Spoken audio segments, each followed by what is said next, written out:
A classic chase through the house leads to a spilled bottle of Professor Acme's Instagrow plant fertilizer. The liquid, glowing with a strange green light, splashes all over Tom and Jerry. There's a bright flash and a dizzying sensation. They wake up, dazed.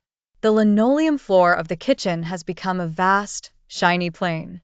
A single blade of grass looks like a towering green skyscraper. A pebble is a boulder. They have been shrunk.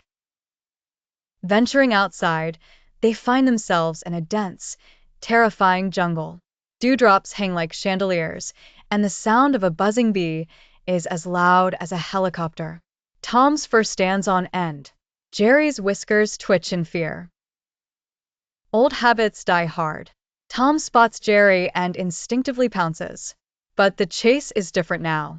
They aren't running. They're climbing over giant twigs and hiding behind massive clover leaves. A single pounce sends Tom sliding down a giant, slippery mushroom. Their squabble disturbs a line of ants carrying a breadcrumb. The ants, seeing them as intruders, swarm.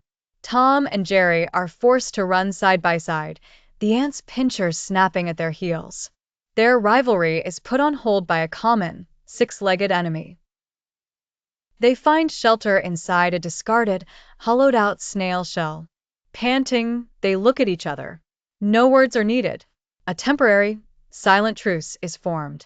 Survival is more important than their feud. From the shell's opening, they see their goal, the back porch. But it's a distant, towering mountain range, separated by a vast canyon, a simple garden path. They spot a friendly ladybug. Jerry, using his charm, negotiates a ride. They cling to its spotted shell as it takes off, flying them over the terrifying canyon and landing them safely closer to the porch.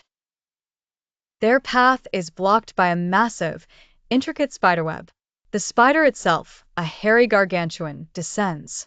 Thinking fast, Tom uses a thorn like a sword to cut a single web strand, causing the whole structure to wobble and distract the spider long enough for them to scramble past. They need to scale the vertical cliff of the porch step. A slow-moving snail is making the same journey. With a sigh of impatience, they hop on its shell, inching their way upward at a glacial pace, while avoiding the snail's curious, sticky eye stalks. A sudden shadow falls over them.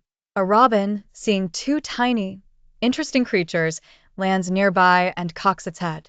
This is the most terrifying predator they've ever faced. They freeze, hoping the snail's camouflage will hide them. The bird eventually hops away, bored. On the porch, they find the spilled Instagrow bottle. A single, shimmering puddle remains. This is their only hope. They make a desperate dash for it. Just as they're about to reach the puddle, Butch the bulldog lumbers onto the porch. His massive paw comes down, blocking their path. His hot, smelly breath is like a hurricane. They work together one last time. Jerry runs up Butch's leg, tickling his nose. Butch lifts his paw to sneeze, and in that moment, Tom makes a leap for the puddle. He lands in it with a splash. There's another bright flash. Tom starts growing, and fast. He grabs Jerry just in time, and they both return to their normal size, tumbling onto the porch in a heap. They lie on the warm wood of the porch, back to their usual selves. Tom looks at Jerry. Jerry looks at Tom. For a full minute there is peace. Then a single normal-sized ant crawls by.